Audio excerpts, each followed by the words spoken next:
On the ocean side of Palm Beach, a low wall curves like a memory that refuses to dissolve, and behind it, a house of white stone and gilt windows stands as if the sea itself had decided to furnish its shore in a single immutable taste. The marble steps glowed with a sheen that caught the salt air and made it seem at once ancient and newly polished, the kind of brightness that asks to be witnessed. The lawn smelled of cut grass and sunscreen. The corridors smelled faintly of lemon oil and old paper, and somewhere beyond the ballroom, a heater clicked like a heart that could not quite keep time with the life inside. This is Mar-a-Lago as stage and as seal, a building that reads like a testimony and like a promise. But what did the glitter cost, and who kept the ledgers that counted it all? The answer to that question will take us from lacquered finishes to sealed boxes, from soirées to subpoenas, and from the private rituals of one household to public questions about power and custody. This is the story of a place built and rebuilt to answer a wound of belonging, and of how that answer collided with institutions that had different definitions of custody and public interest. It begins with ambition and ends with documents that would not stay hidden. If you care about how great houses become symbols and how symbols become legal problems, please subscribe so we can keep following paper trails and oral histories that others let vanish. We will alternate archival records, direct testimony, and scene reconstruction to map the route from gilded veneer to courtroom file. This story is not a simple tale of villain and victim. It asks us to weigh privileges, procedures, and public cost at the same time. The question that will guide us is simple and persistent. How did a private estate become a site where national security, public money, and personal legacy intersected in ways that left long stains on both marble and trust? The narrative will follow the building like a character, returning to its golden rooms, its staff routines, its contracts, and to the boxes that eventually became the central piece of a legal and political puzzle. We begin by looking at the place itself, then at the people who imagined it and the people who kept it running, and finally at the documents that moved from private hands into public files. The owner in this story was a public figure who used space to craft identity. The creator of Mar-a-Lago was once a social set, and later a businessman who took a property with storied origins and remade it into a private court. The property was originally the project of another era, the fruit of old money which was reconstituted and reframed when new owners added terraces, security perimeters, a members club, and a calendar of headline events that blurred personal hospitality and political legacy. There was an intimate wound at the center of that remaking. The man who oversaw the transformation, born into a city of deals and billboards, responded to meaning that money could buy, but belonging could not. He amplified the house until it functioned as both museum and podium, and he surrounded it with people whose names we will meet and whose work we will document. The architect Evelyn Chase described the mission in her notes as a project of display and defense, marble and porticos answering alike to sunlight and scrutiny. The foreman, Marco Ruiz, kept on file a list of subcontractors and day rates that showed how the luxury veneer depended on itinerant crews, often paid through subcontractor chains that obscured labor protections. The head housekeeper, Sarah Bennett, kept a ledger of supplies and staff schedules that read like a quiet history of survival and service. Thomas Keller, the club manager, negotiated memberships and banquets, moving invoices through accounts that later had to be examined under subpoena. Jenna Price, an investigative reporter, combed the archives for deeds and permits, while Agent Paul Reynolds, a court-appointed security consultant, produced cost estimates for public policing when high-profile guests arrived. Mayor Luis Ortega commented publicly on traffic and noise, and Judge Marion Cole would later preside over motions that decided what could be searched and what had to remain sealed. These names are not incidental, they are how a house becomes a social world. The origin story that mattered began decades earlier when the estate was a social centerpiece for a family of inherited fortune, but its contemporary arc started when the new owner bought the property with a mixture of cash, loans, and performative publicity. In buying that ornamental shore, the owner told a story of status recovered and stage set. He had grown in a landscape of promotions and real estate, his formation in a city of towers and certificates sharpening an appetite to be seen. The childhood memory he often invoked in public speeches was of an outsider watching a room and wanting to be invited into it. His education had been about deals, not diplomas, and his loss was more social than financial. Ownership allowed him to rewrite the narrative into one where he hosted royalty and presidents, where guests were framed by porticos and chandeliers, and a membership list that read like a foreign ministry. The wound was acceptance, and the response was architecture. In the early years, this built identity performed well. Gala nights, charity balls, and state dinners turned the house into a stage where belonging was purchased, and perhaps temporarily obtained. This backstory helps explain the choice of materials and the scale of interventions. Marble imports were billed as investments in permanence, gold leaf as investment in visibility. The procurement orders show literal transactions and symbolic purchases, slabs from Carrara, chandeliers from Murano, and a seawall contract that promised to protect lawns from the increasingly furious Atlantic. The construction accounts are marble, freight, installers, overtime. There were hidden costs too. Temporary housing for migrant crews, missed deadlines when storms eroded scaffolding, and a steady procession of electricians who rewired security systems as requirements grew. The materiality of the place is central to the story because the choices in marble and gilt are not merely aesthetic choices, they were statements about authority and endurance. When the ballroom was finished, it was a circular statement, a room designed to be filmed and photographed, to reflect lights and to create images that would travel in press stills. The chandelier hanging at the room's center refracted light into 1,000 small spectacles. The plasterwork was worked by hands that smelled of resin and machine oil. Workers recall hands calloused by scraping and polishing, the sharp tang of lime and wet mortar, the sting of cold wind off the sea on late nights, and the faint, persistent odor of varnish lingering in storage rooms. On the construction ledger, the figures rarely captured the human toll. There were days when safety reports were thin, and days when overtime outpaced recorded approvals. The procurement trail shows how certain contractors were subcontracted twice and thrice in a chain that made final accountability hard to trace. When a scaffold collapsed in a storm, a week of repairs cost more than most staff made in a year, and a laborer required hospitalization, an event recorded in a single internal memo that later surfaced in a FOIA response. A local inspector later noted that the seawall contract was handled under a fast-track clause that prioritized expedience over careful environmental review. That clause, in turn, produced disputes with coastal regulators who argued that the hard armor of the wall would accelerate erosion on adjacent properties. The building's life required an invisible economy. Behind every glittering reception was a staff that rose before dawn and left long after the guests had filed from the lawn. The housekeeper Sarah Bennett taught young staff to polish silver with diluted ammonia and to respect hierarchy. Her schedule ledger shows days where a staff of 12 managed events hosting hundreds. Jenna Price spoke to line cooks who described the heat of the service line, the clatter of pans, and the thinness of training when formal events coincided with private family functions. Thomas Keller balanced ledgers and membership requests while managing tensions between paying members and family preferences for private events. Security officers kept logs of packages and visitors, sometimes noting that VIP lists arrived in handwritten notes and sometimes in emails with redacted attachments.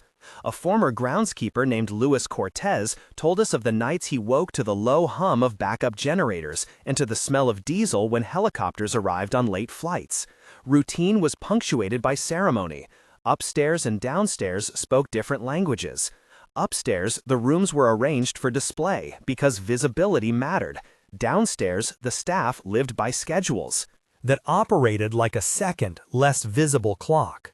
The friction between performance and maintenance was not just metaphorical. It was accounted for in line items for laundry, for linoleum replacement in staff quarters, for pest control, all of which were necessary to sustain the image. Crises came in cycles. Recessions tightened membership and forced cost-cutting. Storm seasons delivered salt and water and expensive repairs. Political storms arrived when guests used the property as a stage for public messaging and when private events drew official attention.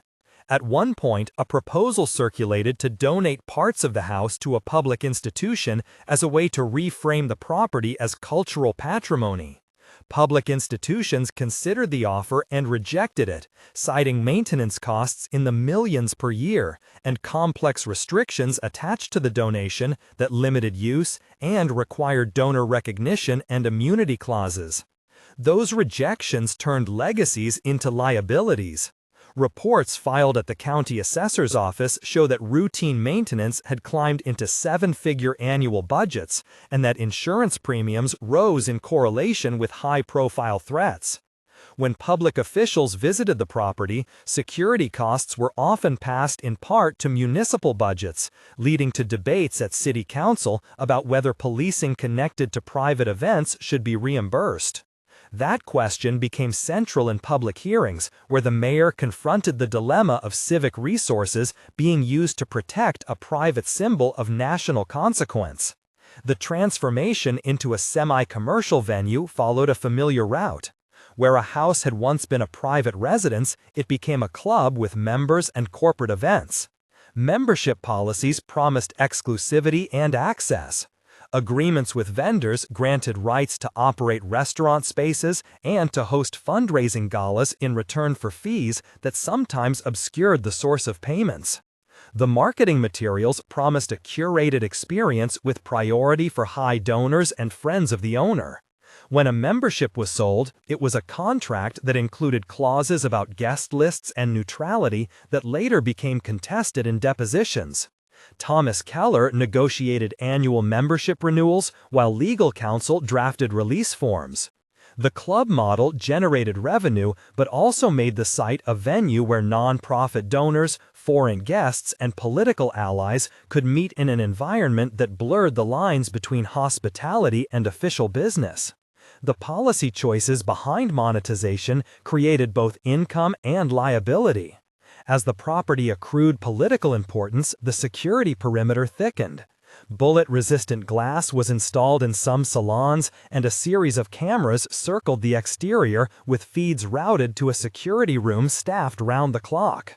Agent Paul Reynolds in his report estimated that when the owner was present, the cost to local police and the Federal Protective Service increased tenfold because motorcades, airspace restrictions, and perimeter sweeps were required. Those costs were sometimes absorbed by federal agencies and sometimes by local budgets depending on the status of the visitor and the legal authority invoked that day. A local police chief spoke at a hearing about overtime hours and about the need for hazard pay during particularly sensitive visits. There were also public conflicts over traffic plans and about the use of municipal docks during events. The questions of public cost became public debate. Documents began to leak. Boxes arrived that were cataloged and moved into secure lockers and then into file rooms. In notebook entries, staff recorded occurrences that later acquired significance. A crate labeled personal effects that contained paperwork. A courier delivery with no return address. A closet where stamped envelopes bore the insignia of official agencies. Jenna Price requested records, and the press produced photographs of boxes stacked in storage. When federal agents executed a search warrant, the event was captured in both official affidavits and public broadcast.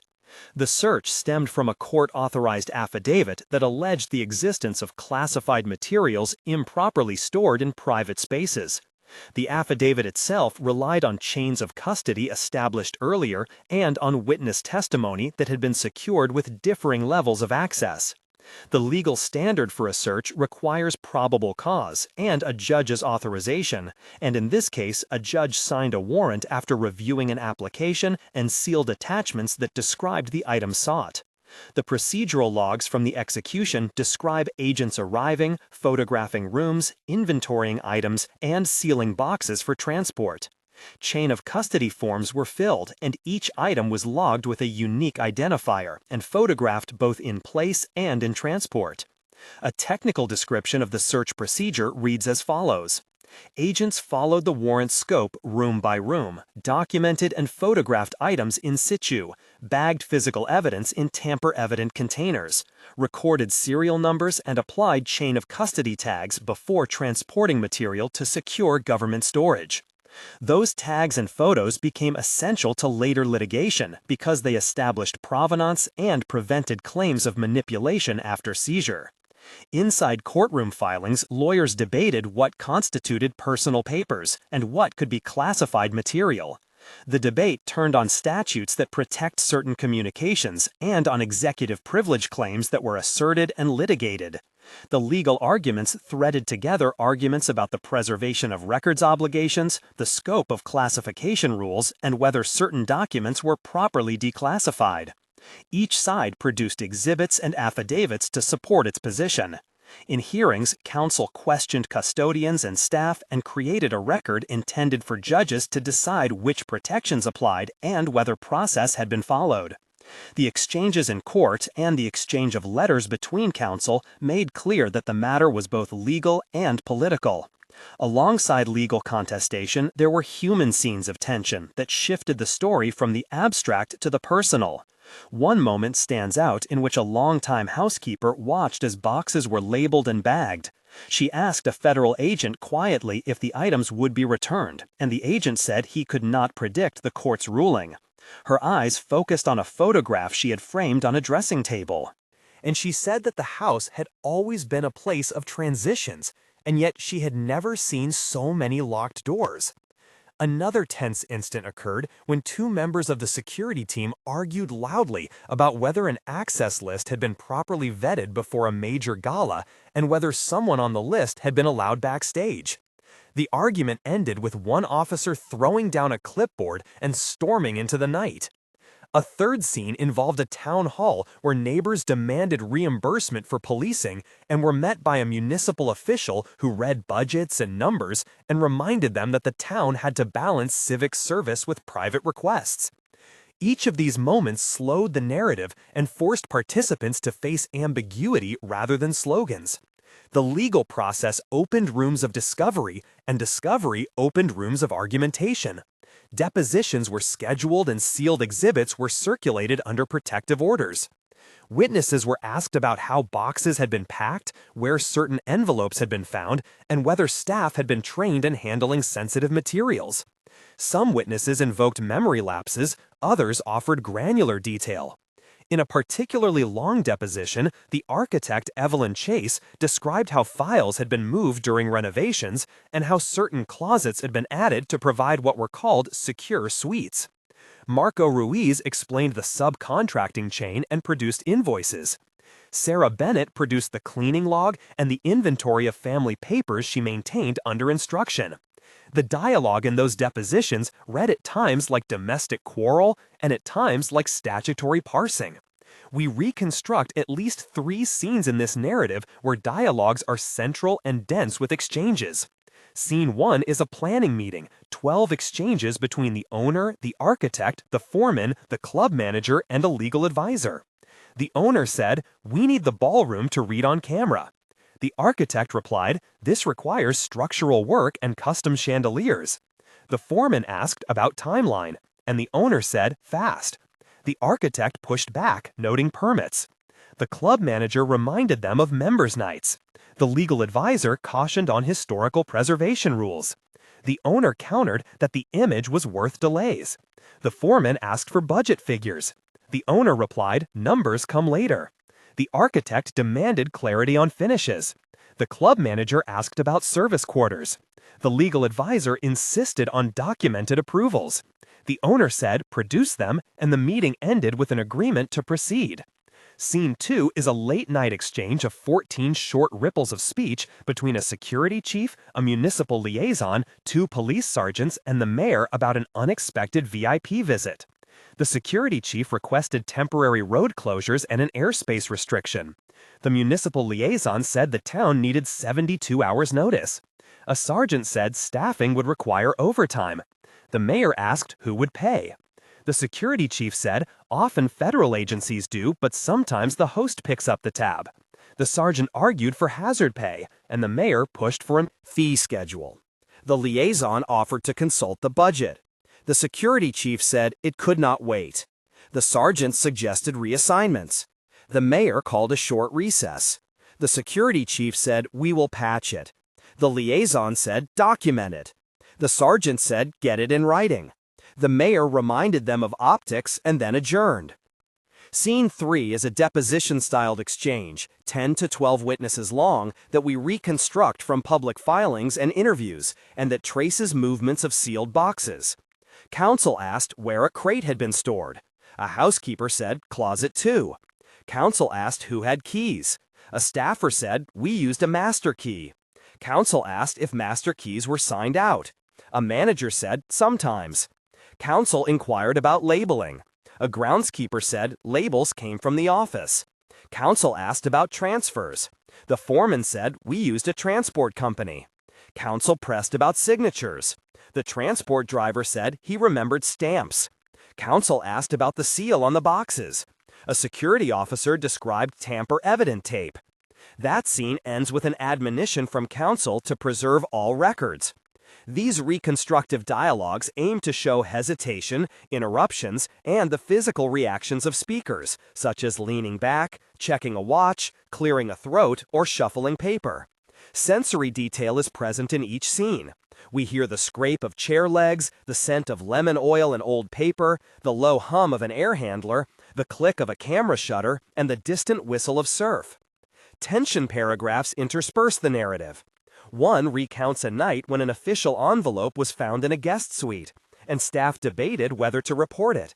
A debate that ended with the envelope placed in a drawer and locked, only for it to resurface months later in a box of family memorabilia. Another describes a public hearing, where neighbors confronted municipal leaders about overtime costs, and where families in the room argued about values and about who pays when private events require public policing.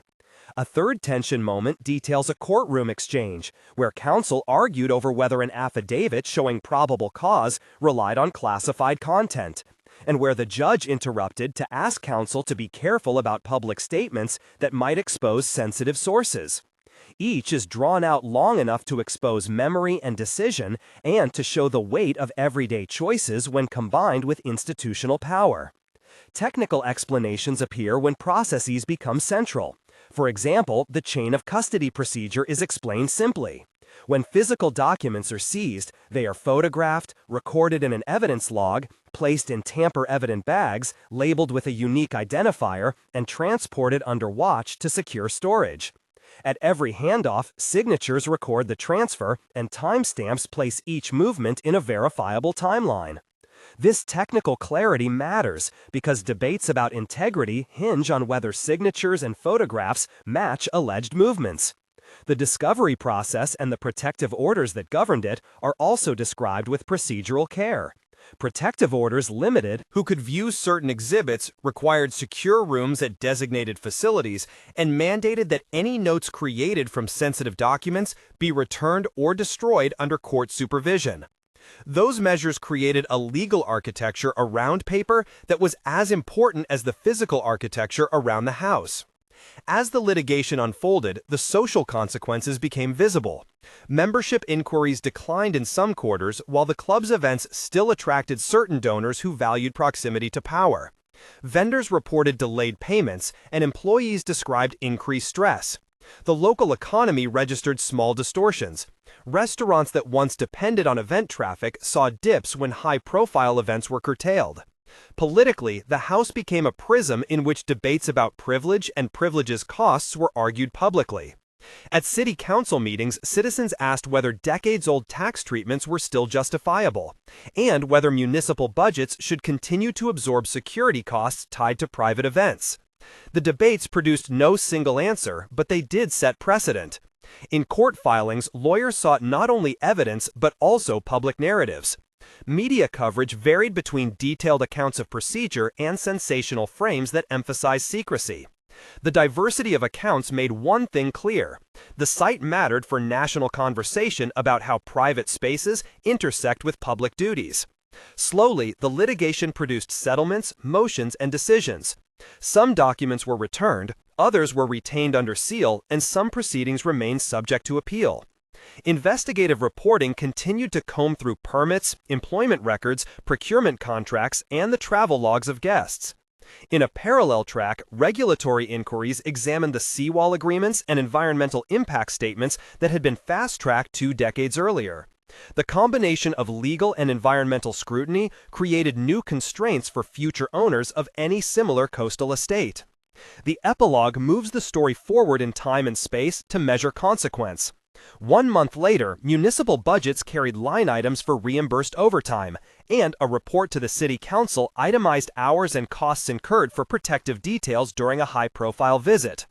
The report named specific agencies, and that naming set a pattern for how localities would demand reimbursement in future. Local staff who had worked the event received temporary hazard pay, but also recorded a decline in tips during the month as memberships paused and donors hesitated.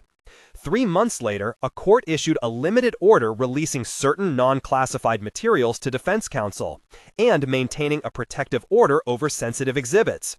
Membership renewals were reported to be down, and some vendors had initiated arbitration proceedings to collect unpaid invoices. An environmental review board announced a study into shoreline protections, and contractors were asked to provide audits of seawall impact. Those audits showed accelerated erosion on adjacent properties, increasing the town's interest in regulatory oversight. 6 months after the initial search, administrative and institutional consequences had become clearer. A federal agency announced a review of procedures for disposition of recovered materials and proposed guidance for private storage of sensitive records.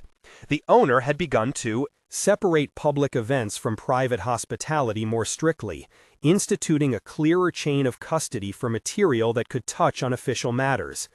The town revised its policy on reimbursing public safety costs and produced a tiered fee schedule for large events attended by dignitaries. Several staff members either left or were reassigned, and some former vendors were paid through settlement. Public debate continued in op-eds and town halls about whether estates with national visibility should have different tax or regulatory status. The legal saga was not fully resolved, but institutional learning had occurred. Lessons from this case extend beyond one shoreline.